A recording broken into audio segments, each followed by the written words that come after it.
My wife received a positive STD test after attending to her friend's wedding, so I kicked her with divorce papers. When people say one moment can change your life, they probably talk about my life. It amazes me how one small piece of paper discovered from my wife's purse changed everything in my life. I, 37 male, married my college sweetheart 10 years ago. Prior to that, we dated for 6 years, so in total we know each other from 16 years. I'll call her Dove, 37 female. She was my classmate in college, and I consider her my soulmate. She indeed was. A month ago, Dove's friend was getting married in a fairy tale wedding in Las Vegas. I was also invited to the wedding but had something urgent at work that same week, so I skipped it. It was an elaborate event which lasted for a week. When Dove returned from the wedding, she was unusually quiet. I asked her if everything was fine. She said she was just tired after the week-long wedding festivities. It seemed natural to me, so I gave her the space she needed to wind up. However, it started troubling me when Dove's behavior turned cold towards me. Not only did she become quiet, but she became irritated at me. She started ignoring me and got agitated at every conversation. Not to mention, our sex life was almost null. Whenever I initiated, she used to snap at me and say she was not in the mood. It's been almost a month now since she returned from the wedding, but we didn't have one intimate moment together. If this was not enough, I found something inside her bag yesterday, which has made me anxious. It was a hospital bill. Dove had done an STD test just the next day after returning from the wedding. Isn't it weird? Why would she do that? And why didn't she tell me about this? I know it means something obvious. I love her selflessly, but I'm not a simp to just ignore such a huge red flag. I'm not yet ready to confront her regarding my findings, but before I do, I wanted to have a complete information about the STD test. I just don't want to confront her with any half-baked information. I treasure my marriage and my relationship with Dove, and I just don't want to destroy it in a moment of impulse. I have researched my best on this subject, and while doing so, I bumped into this page where several men and women have shared their stories where they have found their partner undertaking STD tests secretly. More often than not, it is related to cheating. That is why I'm here to share my story and see if I'm overreading between the lines. I'm feeling guilty to admit this, but I have also sneaked into Dove's phone a few days ago. I scrolled through all her chat lists and call records, but could not find anything doubtful. It was also clean. I also checked her social media account, but it was also clean. I don't know if I should feel bad about doubting her, or if I should be assured that I'm being alert. I thought of contacting the friends who attended the wedding with Dove to check if anything unusual had happened there. But the thing is, it was Dove's school friend's wedding, so none of our college friends were a part of it. I'm friends with her school friend, but not to the extent that I can ask anything from them without Dove's knowledge. The situation feels so weird because, in the last 10 years of being together with Dove, she never gave me any reason to suspect her. We were always very transparent with each other. Edit to add, I forgot to mention that the bill indicated that she made the appointment on the day after returning from the trip. However, the date of the test mentioned was of yesterday's, and the date of the report is given after a week. Dove's behavior was concerning me from the time she returned from the trip. I checked her phone a few days ago, but couldn't find anything. Yesterday, when Dove returned home, after the test, she looked very exhausted and tensed. I got suspicious when she carefully hid her bag inside the wardrobe. Usually, she leaves it on the table of the couch. I behaved as if I didn't notice it, but I was keeping a close eye on every move of hers. When she went to the washroom for shower, I checked her purse and found the hospital bill for the STD test. Update 1. Hello all. After reading the comments on my post, I realized I didn't give any background information on about me or Dove. I didn't think it was relevant to the post. Nevertheless, I have replied to a few of you in the comments, but for general information let me add a few facts. Dove and I graduated from the same college. We both are software engineers and work for different IT companies. We have a 6-year-old son. Financially, we had a stable life. A quite decent one. We were a pretty happy family until now, until Dove decided to screw up everything. After discovering the medical bill for an STD test from Dove's purse, I was restless. The comments on my last post, as well as the stories of other victims, all indicated one thing. Dove cheated on me. Initially, I wanted to wait until the test results were out before confrontation, but I was choking up from the inside. I could no longer hold it back. Dove also noticed that I was behaving differently. The day I made the post, she even asked me if everything was all right. I just nodded and faked a smile. She thought that maybe I was retaliating for her rude behavior. So, a day after I made my post, we sat at the dinner table. As we started eating, Dove again asked me if I was doing well. I nodded yes, but after a while, I couldn't hold back myself and I blurted out, "How was your STD test?" She looked at me, shocked. I repeated, "Yeah, that STD test you took a few days back?" She turned pale and asked me how did I discover it. I said it doesn't matter. Then she said the most classic line, "I can explain." I stared at her straight and told her to explain. She sighed and took a deep breath while I kept staring at her patiently. She started weeping. The moment she started sobbing, my heart sank. I understood that my suspicions were true. Dove held my hand and told me to believe her. I told her I could believe her only if she said anything, but instead of saying anything, she pulled her chair closer to me, leaning on my shoulder, held my arms tightly and cried. I let her emotions flow out. In the last 16 years of our relationship, I have never left her crying. Even with her slightest tears, I used to hug and cheer her up. By this time, I sat unmoved. She tried to come closer to me and hold my arms as tightly as she could, but I didn't hug her back. I sat there cold like an ice rock.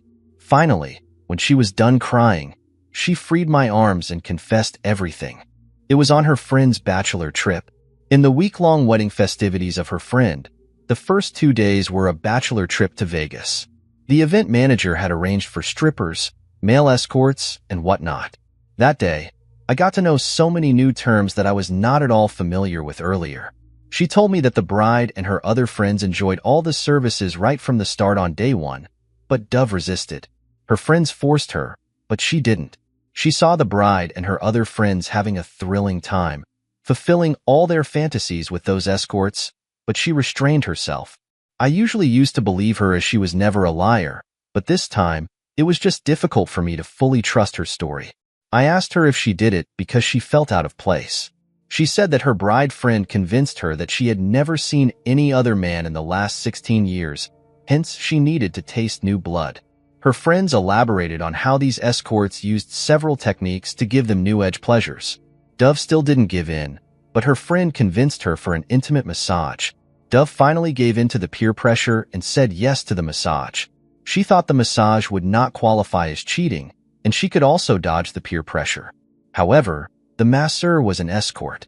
After the back massage, she started undressing her fully. She resisted, but he said it was an intimate massage, so she had to undress. She confessed to losing her self-control during the intimate massage and gave in. One thing led to another, and she cheated on me. But this was not enough. When Dove told her friends about her encounter with the masseur, they cheered for her and insisted she should further explore. They also assured Dove that it would be confidential, nothing would ever reach me. Dove thought she had already done it once, and she cheated on me. So there was no point in resisting further. She decided to better explore her fantasy. I was glad that she honestly confessed everything. She knew I wouldn't forgive her even if she didn't once. I just sat there lifeless, trying to absorb whatever Dove said. I knew my life was going to change. The woman in front of me was the love of my life. And that was why her betrayal inflicted such a great pain on me.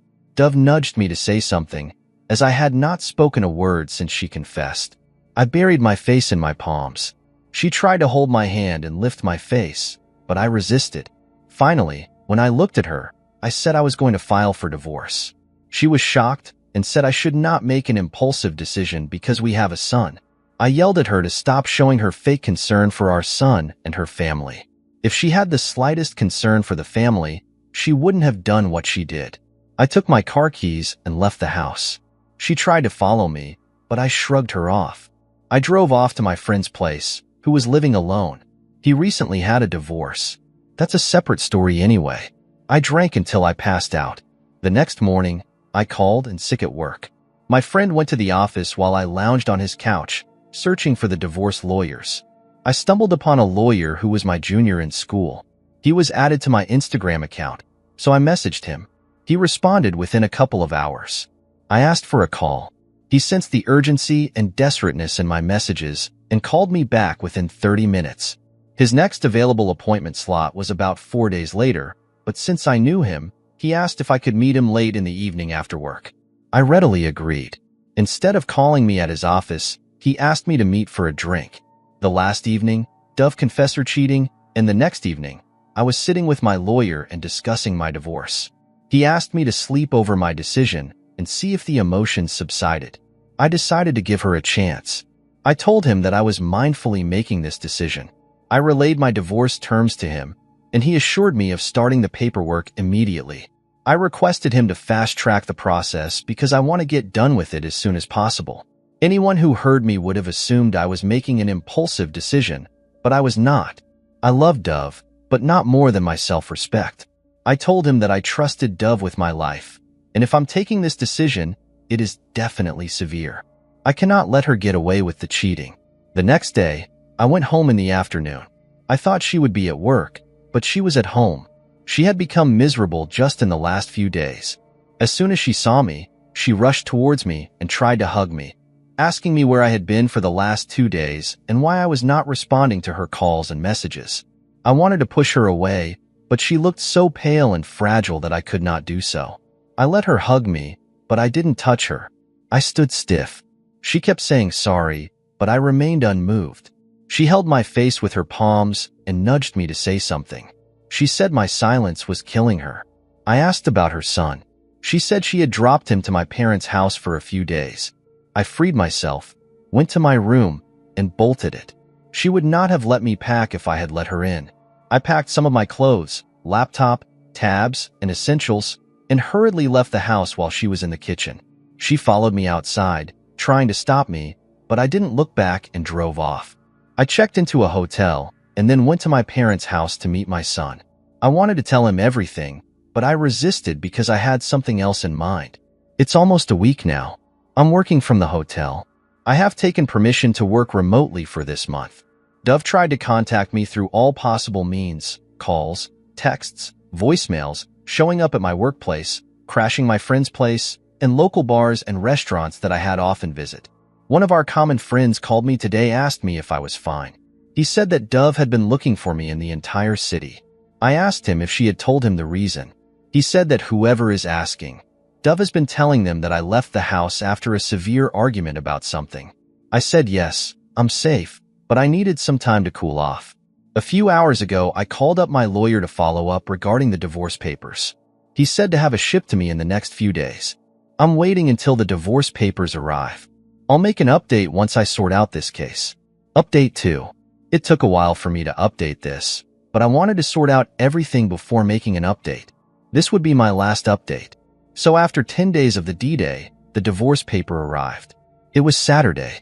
The next morning I went to my house. The situation was the same. Dove was lifelessly lying on the couch while my son was playing in the living room. He ran towards me and hugged me as we hadn't met in the last week. This time Dove was stiff. She didn't hug me. Instead, she gave me a cold stare. I played with my son for a few minutes and then left him alone and sat on the chair. Dove looked at me with a straight face and asked what did I want. I smirked at her question without saying anything. She asked if there was anything she could do to make things better. I still remained quiet. For a while she said, "Look, I know I have hurt you and ruined everything, but I am guilty about it. I accept what I did as was a grave crime, but you need to see that I could have skipped the STD test and you would never have known about it. But I took a test for your safety and avoided sex to protect you. I love you. I am sorry for what I did, but you also need to acknowledge that I honestly confessed to the truth when I could have easily cooked up some lies. So we need to solve this situation instead of running away from it. Tell me if there is anything I can do to fix this." I told her yes. I told her to confess her cheating in front of my parents and hers. She gave me a stern look. I said, "What? You can't do it, right?" She took a deep breath and said if this was something that would make me happy and satisfied, she was ready to take a shot. I asked her to go on and invite them in the evening. After staring at me for a couple of minutes and seeing the coldness in my eyes, she took her phone and called up her parents and mine one by one, asking them to join us this evening. After the call, She looked at me with defeated eyes. I took a shower, was surfing on my iPad when she entered the room and said she had prepared a lunch for us. I wanted to avoid it, but I knew from within that it was going to be our last meal as a family. So I went and sat at the table. She served me and my son, and we all ate it together. I felt bad seeing my son's face that it was mostly the last time he was having a meal together with his parents. I know I would be called an egotistic and chauvinist for destroying my happy family for just one mistake of Dove, but I don't care what others think of me. I know when my son grows up, he will be glad that I chose my self-respect over my love and emotions. It is necessary that a child grows up with happy parents who might be living separately than frustrated parents who are trapped in a broken marriage. And our marriage was broken at the moment Dove opened her legs for other men. After lunch, Dove took her son to his room for an afternoon nap. After putting him to sleep, when she returned to our bedroom, I was scrolling my phone. She tried to touch me. I stopped her and asked her if STD reports had come. She said that she had come clean and started touching me again, knowing that it would be our last time. I gave in. That was the most thrilling sex we had in a long time. After we were done, I felt so guilty and sad, but also satisfied to be with her. She was the only woman I had been with in the last 16 years. I loved her, and it broke me to the core to think that I was going to push her away from me forever. I also regretted having sex with her because it would have given her hope of reconciliation. She fell asleep on my arms as if she hadn't slept for many nights. I looked at her face and wondered how she could do this to us. I don't know when I dozed off while staring at her pretty face. We woke up when her son knocked on the door. I opened the door for him. He played with us on the bed. It was such a bliss. At that moment, I truly felt like retreating from my decision and giving another chance to my marriage. But I suppressed it and went out of bed. It was already evening. I sat in the living room waiting for my parents and in-laws to arrive. For a while, our parents were there. After everyone settled down, Dove called me into the kitchen and asked with an intense eye if I really wanted to do this. I said yes. She then went outside and told everyone that she had something to confess. She told them that she cheated on me at her friend's wedding, but it didn't mean anything. She loved me and could do anything for me. She went on to say that she had confessed about this to me, and I wanted her room to inform everyone about this. It happened so fast that my parents thought it to be a prank. I said it was not a prank and added that she hadn't confessed when I found the STD test bill in her purse. Her parents looked down in embarrassment and anger. My parents were also disappointed, but they didn't say anything. I told everyone that I also had something to say, and it was that I had filed for divorce. I pulled out the divorce papers and started reading the terms of the divorce. Dove tried to interrupt me, but I continued. I gave her the house in which she and my son could live while I moved out. We both would have joint custody of our son, and I would pay my share of the child's report. After reading it, I handed over the papers to her. She gave me a disgusted look and said I tricked her into this. She glanced through the papers and signed it right away. Her parents stood up and left immediately without saying a word. My parents also left, but while leaving, they asked if I wanted to move in with them for some time. I nodded and said I'll see. Dove went to her son's room and locked it from the inside. Not only did she feel humiliated in front of her parents and in-laws, but she felt defeated that all those confessions and humiliations was for nothing. I packed my remaining stuff and left the house. I wanted to meet my son, but I knew Dove wouldn't let me do so. That was the reason she had locked herself in his room. After that evening, I didn't get any calls or texts from Dove. After 45 days or so, we were presented in the court where our divorce was settled amicably as none of us contested. We didn't say anything to each other and parted ways after it was over. It's been more than a week since the divorce was settled. I have been busy throughout, finding a house and settling in there. We may cross paths because of our son, but it is going to be only transactional. I still feel empty and frustrated because I know I have also hurt her and humiliated her. Maybe we both got what we deserved.